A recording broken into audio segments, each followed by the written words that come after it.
আসসালামু আলাইকুম এবং শুভ সকাল। নাসিমাস ট্যুর গ্যালারি থেকে সবাইকে স্বাগতম। আজকে আমরা হঠাৎ করেই আমাদের মাথায় বুদ্ধি চলে আসে যে আমরা একটু বাইরে নাস্তা করব। তো যেই চিন্তা সেই কাজ, বের হয়ে গেলাম। এখানে দেখছেন যে 2-4 জন হেঁটে যাচ্ছে, তারা সবাই মসজিদে নামাজে গিয়েছিলেন, সেখান থেকে বের হয়ে এখন বাসায় যাচ্ছেন। তো আমরা আসলে খুব ভোরে বের হয়েছি, 5:30টার মতন তখন বাজে, তখন বাসা থেকে আমরা বের হয়েছিলাম।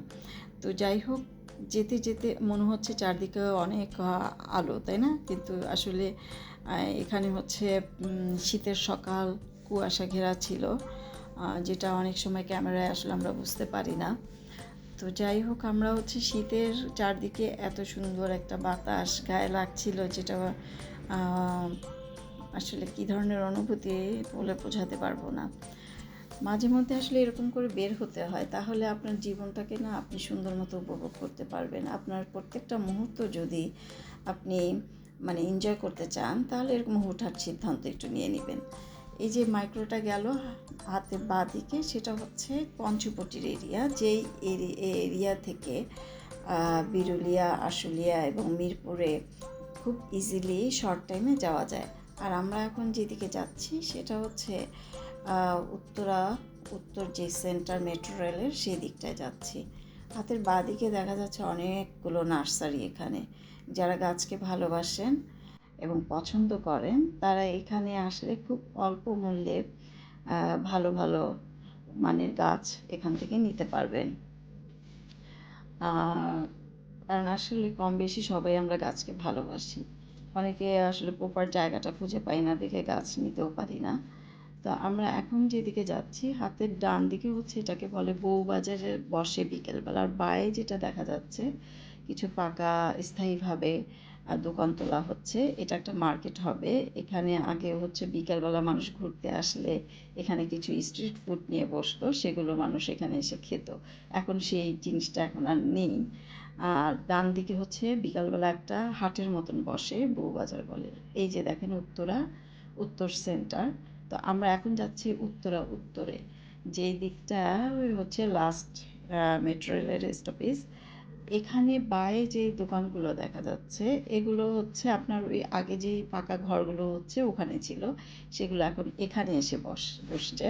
এবং বিকালবেলা এখন সবাই এখানে আসলে উত্তর থেকে যে কাছে এই পয়েন্টটায় আপনারা এসে ফ্যামিলি মেম্বারদেরকে নিয়ে আপনারা এখানে খুব অল্প টাকায় গুণগত মান সম্পন্ন খাবার খেতে পারবেন।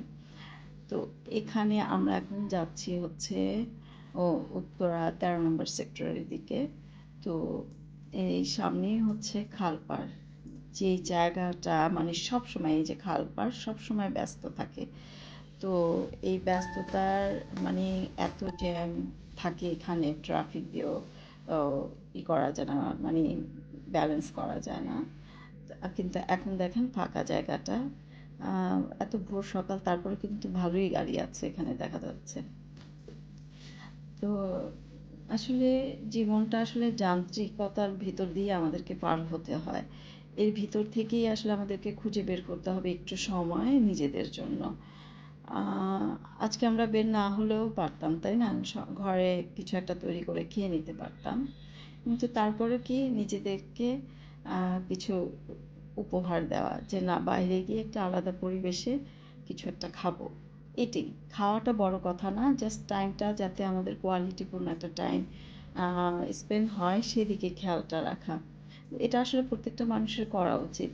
একটু অনিয়ম, নিয়মের ভিতরে না থেকে একটু ব্রেক নিয়ে দেন অন্য কিছু করা, এতে আসলে আপনার কাজের গতিটা বেড়ে যাবে। কারণ আমরা অনেক সময় ব্যস্ততার কারণে অনেক জায়গায় যেতে পারি না। এইভাবেই ছোট ছোট মুহূর্তগুলোকে আমাদেরকে উপভোগ করতে হবে, বের হয়ে যেতে হবে। তো সময় করে আসলে কিছু হয় না, প্ল্যান করে কিছু হয় না, যা হয় হুটহাঁটি হয়। আপনি চাইলেই হুট করে যে কোনো একটা জিনিস আপনি করে ফেলতে পারবেন। ইচ্ছা শক্তিটা হলো বড় বিষয় এখানে আসলে। তো আমরা অলরেডি চলে আসছি জাফরান রেস্তোরাঁ। এটা খুবই এখানকার পপুলার একটি রেস্তোরাঁ। খাবারের গুণগত মান এত ভালো, যেটা বলে বোঝানো যাবে না।